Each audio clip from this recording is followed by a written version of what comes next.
We're practicing our sit-stay here in public to show you that Chloe can do this even when there are a lot of distractions around, and practicing this kind of stuff out in public and making sure that she has the level of a stay here really helps you with what she can do at home with you, because it's all about being able to handle all kinds of different distractions and still knowing that there's no way she gets out of that sit-stay until she's released in that very specific way. And you just have to practice this. And see, I'm just walking around her. It's just a simple sit-stay, and she's waiting for me to release her. She's always waiting. If she does something exceptional, she stays seated through a bunch of distractions. You come back, see eye contact, straight down, good. She's actually looking at me in the eyes as I reward her. So always reward her that way in a sit. And then you release her with your right hand, you pat her chest and you say, don't let her paw you or lick your hand. Nope, because she'll try to do that. Go, and release her like that. You might have to even kind of give her a little help with the leash like you just saw me do.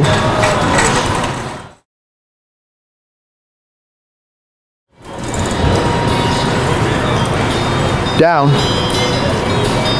You notice that she went down as soon as I told her, but I think you might have to practice like this a few times when you say it at the same moment that you say the command. Ease her down with your left foot, because she's going to be on your left. Because at first, she's probably not going to do it so easily with you because you haven't practiced with her as much as I have. And of course, when we started working, she didn't know what down meant. Unless you were coaxing her and asking her 10 times and using food and all that. So that's how I recommend you do it. If you want her to go down, you have to stop. You say down as you ease her down with your left foot. You probably won't take hardly anything at all.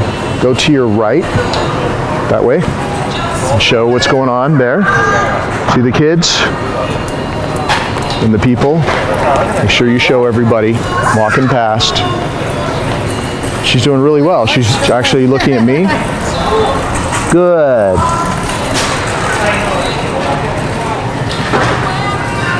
So when I say down, as well as with sit, it means to stay. So you don't have to say stay. But if she pops up, like for example, if she popped up here, I'd say no. And I just ease her down with my left foot. Don't say down again. You already said down once, and we want the command the first time you say it to hold every time. So we never repeat the command. The reset command for the sit or the down is no, and you just put her back. She's waiting for you to come back next to her and say okay, which makes her stand up, and then you say sit, because you want to release her from a calm sit stay. She's doing really well with all these things whizzing past us here. Go, and now she's free. Come. You can always call her away from people, distractions, whatever happens to pop up in front of you. Come. So when you're in a place like this or out in public, just practice your recall a lot. It's really, come. It's really the best thing to do, and you'll see that she'll stop pulling you as well, because I know that's been an issue. Okay, let's go this way, Chloe.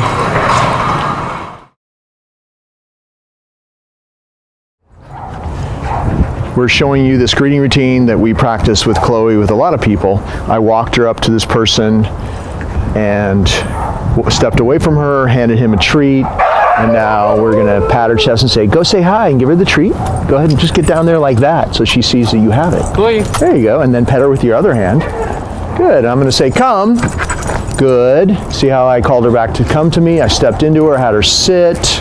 We're going to do it again. We'll do it 3 times. Stepped away. She stays in a sit stay. She waits till I come back. Never restraining her. Make sure the leash is always loose. If she gets up or pops up, just tap and release like that, and she'll go back. Pat her chest with your right hand. Go say hi.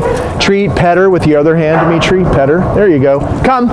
Just go like this. Pet her as she takes the treat. Sit. One last time. So this greeting routine is great to do because obviously she has to calm herself down when you're doing it, and she has to respectfully go and say hi to somebody. There's no reason for her to jump because the treat's on ground level. He's going to pet her, and if she ever were to jump on somebody, well, you can tell them, don't touch her, but put your hands up in the air. If you touch her, push her away, tell her leave it or whatever, and knee her, it just makes her want to do it more. So jumping should make somebody not touch her and the hands go away when she jumps. When she's like this, everything good happens down there. She gets a treat, she gets petted. Go say hi. Go ahead and pet her. There you go. Come. And also, you know, a stranger or somebody that hasn't practiced with you before, sit, is not going to be able to do that no thing like where she jumps and you step away and the hands go away. So you have your recall. If she's being crazy, you know, if she's really excited with somebody or another dog or something like that, you have your recall. Call her out of that situation. That's the best way to handle that if she's a little bit out of control, because somebody is not going to be able to do that their part. So you should just do your come command and call her away from them.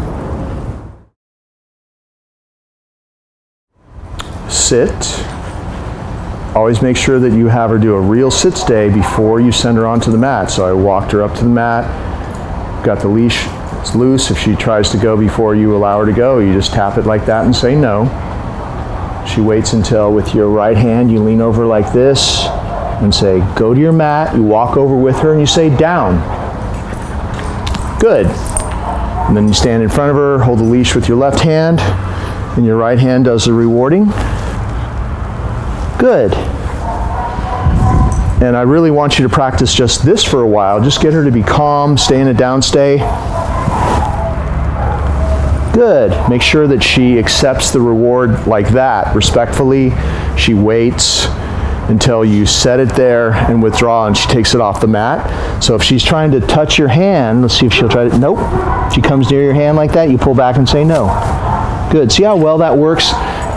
I only have to do it once now because we practice so much, but you might have to do it 2 or 3 times. But if you do exactly what I would do, she will fall into line and she'll do it your way, exactly like you see her on the video. So if you do my moves, she'll do her moves. So make sure that if she tries to touch your hand or take it out of your hand like that before you withdraw, that you pull back and say no. Make sure that she waits. Good. See how I pause for a good second or two before I withdraw? We want to make her calm down. This whole exercise is about her getting calmer and calmer. When you do this, good. It slows everything down. Make sure you say good the moment she takes the reward as well, because we want her to hear that word good later on without a treat and still have a really good feeling about hearing that. And when you start practicing just a downstay, basic downstay is where she will allow you to walk around from both ways, 360 degrees around, always ending up back where you started. Reward. Good. And then if you're in your house or you're in a place that's enclosed, not on the street obviously, I'm going to walk this way, so make sure that you follow me, okay? You can drop the leash and walk away. Don't ever drop the leash if you're out in public, but you can walk farther away. She stays there. Reward. Good. I'm going to do something that I think will trigger her to pop up so I can show you how to handle a mistake. If I'm going to go through this gate, I think it probably will make her pop up. If you're ever going to do something that you think is difficult for her to handle, before you do it, make sure you remind her down. Going out this gate, and then I'm going to go out this gate. That made her pop up. So you want to say no, and stay calm. You say no. And if she left the mat like that, you just walk her back to the mat. Put her back on, do that, but as you can see, she knew she made a mistake, so she was putting herself back anyway, but always do that. Do your moves always, even though she's going to do it. So I'm going to try it again. Down.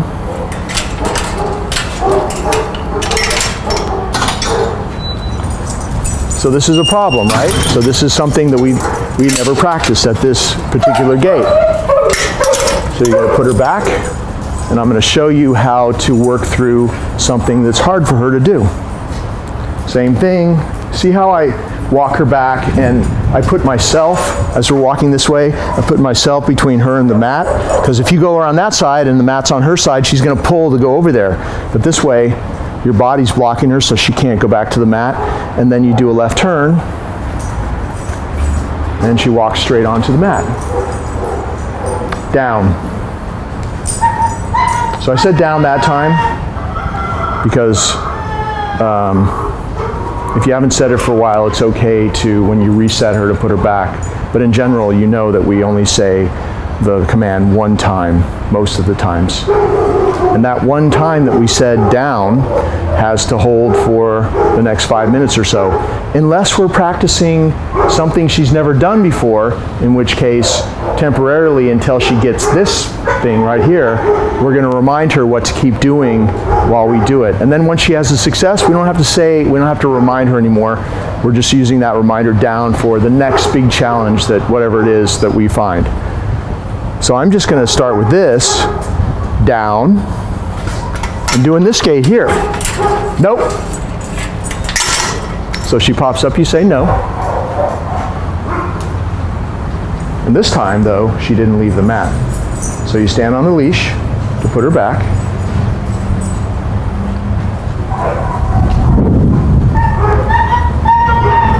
Down. Going out this gate first. Good.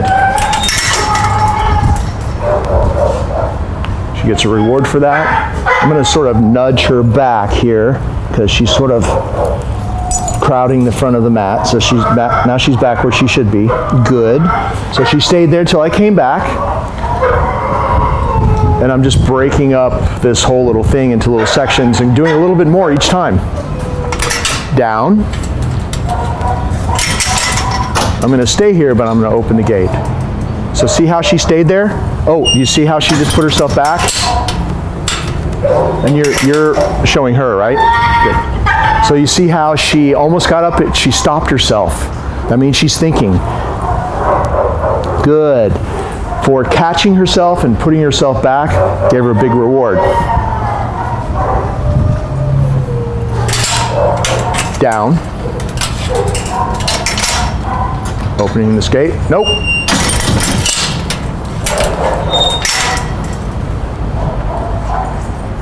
See how she put herself back? Good.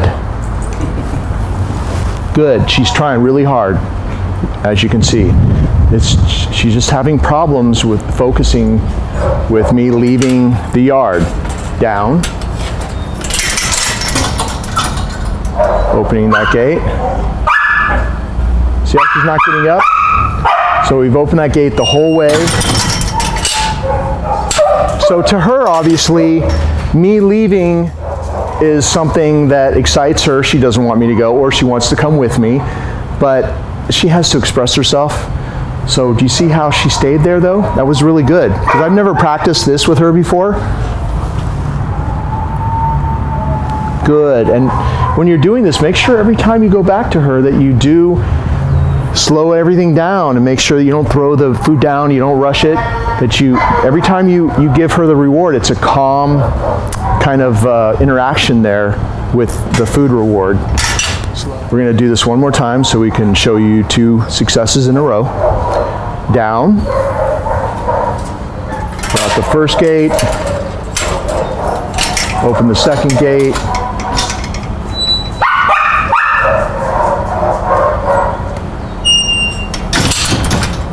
She stayed there.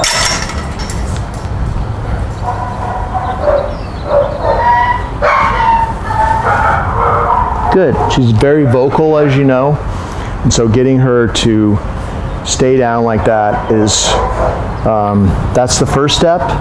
And over time, as you do things like this, that barking will subside gradually as well, because basically when you practice things like this and she develops her focus a little bit, just a little bit, day after day, week after week, less things trigger her. So things that make her bark right now, because that's new, a week from now, if I were to practice this for a week, it wouldn't be a big deal for her anymore. She'd be desensitized to it, and then you'd move on to the next challenge. The key is it's really all about practicing. No. The key is to desensitize her to enough different things that she formerly had an issue with, so that at some point she can handle almost anything. And every time you get past something like this, she gets a little bit better. So the way that you release her is she's waiting for you to get right next to her, and you say, okay, walk her off the mat, tell her to sit, and then with your right hand, pat her chest and say, go, and she's free.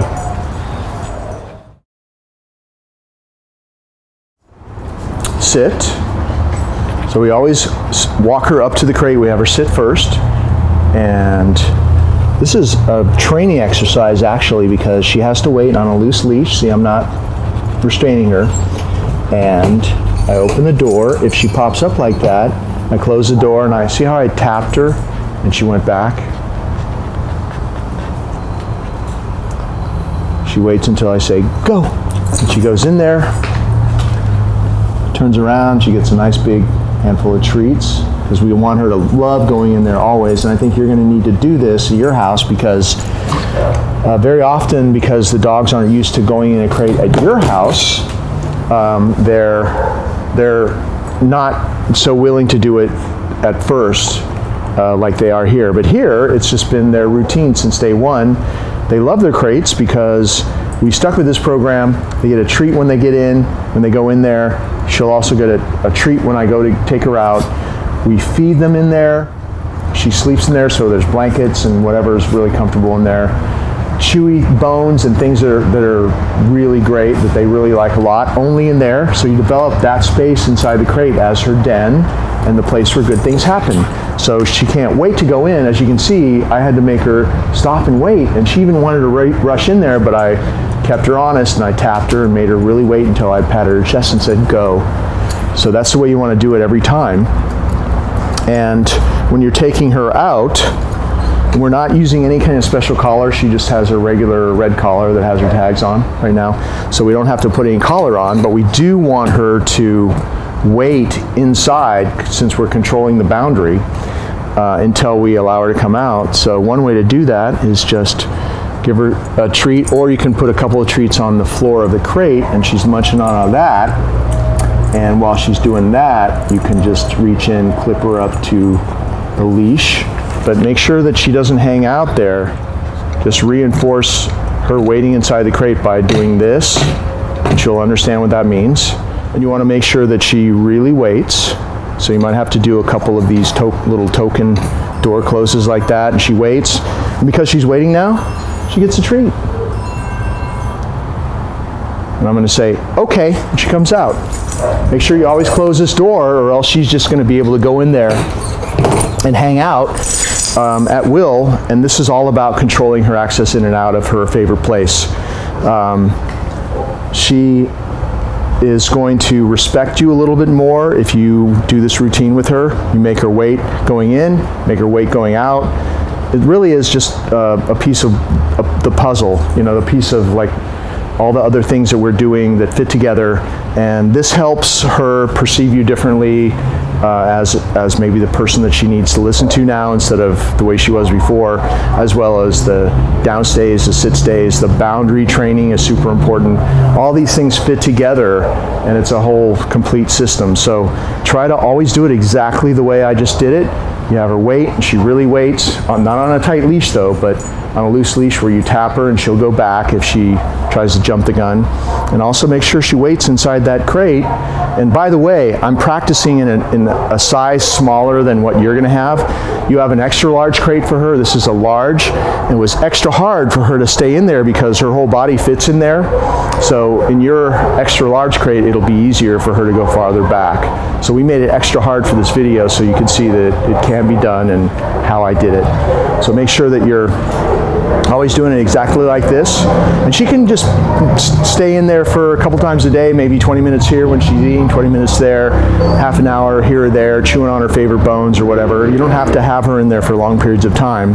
Here at my place, she sleeps overnight in the crate, but it doesn't have to be that way at your house. But make sure that you use the crate a few times a day, and make sure when you do use it, you control her access in like that, and you control her access out.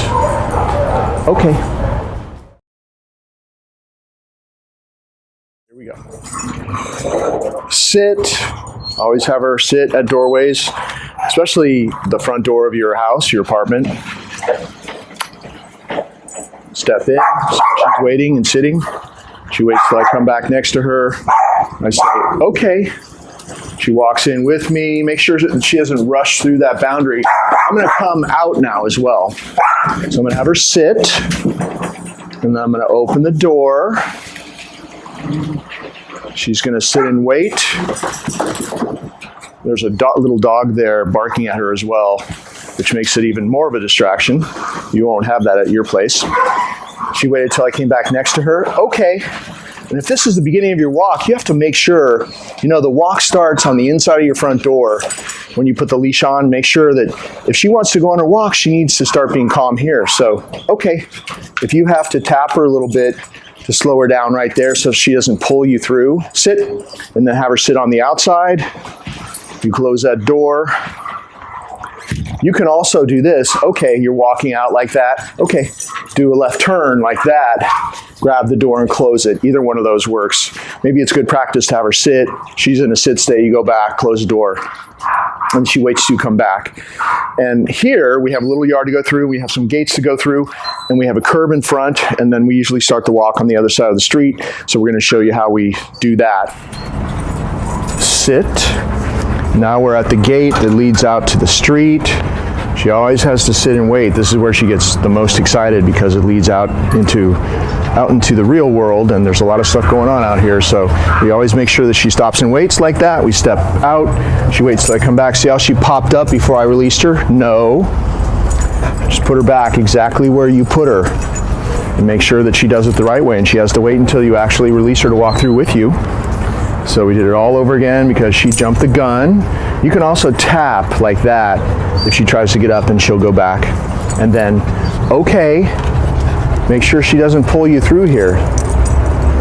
You walk slow. Okay, sit on the outside. And actually, I'm going to do that left turn. Okay, my left turn, grab this gate and close it. Whenever you need to go somewhere with her, like turn around or do something behind you, just say, okay. Just always step into her to do your little turn, do whatever you have to do. So even if you have to make a right turn, this move of stepping into her, okay, is a very dominant move, and she'll always stay next to you. Sit if you do that. And I want to point out, I'm just using her regular red collar that just has her tags on it. I don't have any special training collar. It's harder with this. It's going to be harder on your arm with the way that she sometimes pulls you. So that little training collar will really help you, but I'm doing it without the training collar to show you that it's not the collar, it's really the way that you handle her on the leash with a 6-foot leash. And what you do with your body, such as stepping into her. So if you're always, if you're always doing left turns like this, and maybe you practice this exercise where sit, walk down the sidewalk. I'm going to do it a couple times and just keep filming me. Treat, left turn, left circle, sit. Okay, walk down. I usually go about 10 feet or so. And see how I'm tapping? I'm not restraining her, but I'm tapping. Because this will make her pull more. Any kind of tight leash or this, any of that stuff is going to make it worse. That's why the training collar will help you a lot.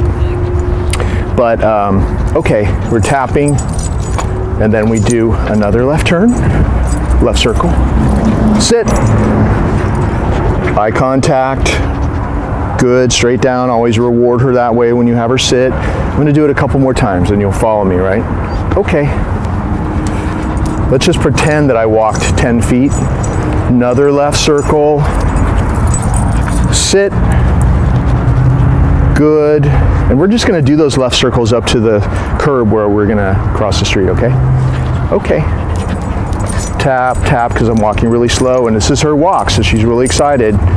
So left circle, sit, good. Even though she's super excited, you see how she's staying in a sit stay, leash is loose. Okay, to get her to walk slowly, I still have to tap her. We're gonna end up here at the curb. One last left circle, sit at the curb, and then I always do this little sit stay, little walk around sit stay at the curb, because to start the walk, I want her to be calmer every time that we do this, that we go on a walk. So we had the doorway, we had the gate, we had the left circles as soon as we came out of the gate. Now we have the curb. She waited there, and we're gonna wait till this car passes. And now we're gonna cross the street in training mode, and she'll get to start her walk across the street. Okay, and I'm also gonna reinforce this calm walking across the street. Another way to do this, if you want to teach her to walk right next to you, slowly, without pulling, you can get a little treat down here, and then see how the leash is loose as you walk her across, and you want her head right at your leg. Just like that. See how I'm just doing this with the leash to illustrate the fact that you can just put your hand there with some dog treats or whatever you're giving her to keep her sit from pulling on the leash. It's really about doing that consistently, and you'll see over time she'll get used to walking next to you and not pulling. But like I said before, this is without any kind of training collar. This is just with her regular red collar, so it's going to be much easier for you if you're using the training collar that we supply you. So we haven't started the walk yet. We did all those things. If I hadn't been doing this video, she pops up, it's no. She hears dogs over there whining at her. So I'm gonna release her, be free, go. And if I hadn't been talking to you and doing this video, it would have taken me 2 minutes to come through there, do the gate thing, do the left circles, do the curb, come over here and release her, 2 minutes. And you'll see if you start the walk this way, and then when you release her out on the sidewalk after doing those things, you're gonna have a much calmer Chloe and a lot less pulling. And you always have, come, your come command, good girl. If she's pulling you and you're not having any success, come, just start the walk like this and call her back to you half a dozen times or so before you even start to walk anywhere. She's great at her recall. Come, and you'll see, good. Every time you do that, she starts anticipating you're gonna call her again. The pulling goes away, and you do this for a number of days and weeks. It's different with every dog, depending on how you practice it. But it really helps draw the dog back next to you. They get more used to being kind of like around here out in public instead of, see how she's pulling? Come. Just gonna call her back again. If you keep doing that, she gets used to always coming back like that. Then you're gonna see over time, she's just gonna be hanging out closer to you all the time because of how you're handling her every time she's out in public. Come! If she tries to pull you somewhere, I'm gonna direct her so you can see this. Good. It's like the message when you're doing this stuff with her is that all roads lead back to you. The best thing for her to do is to come back to you because she gets paid every time you do that. Notice I'm calling her to this target. There's a treat in it. Come, there's nothing now. Good girl. If there's an emergency, you don't have a dog treat on you, you don't have a reward, you don't have maybe not even a leash, pretend like you have something. She'll always come to this target. Make sure that you grab the collar, make sure you love her up extra if you don't have a food reward, and she'll barely miss it. So that's why we're calling her always to this closed hand, not a half open hand or something like that or whatever. It's just a fist. She'll always want to come to that. If you practice with a reward, let me do it one more time. She's gonna go over there, come, pulling on me, starting to pull. This time I do have a reward, good. Sit, I'm gonna release her again, go. Come, no reward this time. Good girl, good. If you always practice with a reward when you're training, then when you don't have a treat, it'll still work. But you should be practicing just like I did for a few weeks at first. Always have a reward, because she needs to learn how to do this with you better, because you haven't practiced with her for weeks like I have. So always do that stuff when you're out in public. Don't let her pull you. So it's either calling her back to come to you or tapping this leash and just like that and making sure she's not pulling. The worst thing to do is to do this and be doing this, because that's just going to cause more excitement or overstimulation and excitement in her, and pulling, and everything falls apart when you're trying to control her with force. So it's always tapping the leash, backing away, because when you back away, she's drawn to you. As you can see, she can't help it. She doesn't know why. Tap it and back away. You could even add the little recall, the come command, and that's how you're going to, over time, make her better and better. Okay, let's go.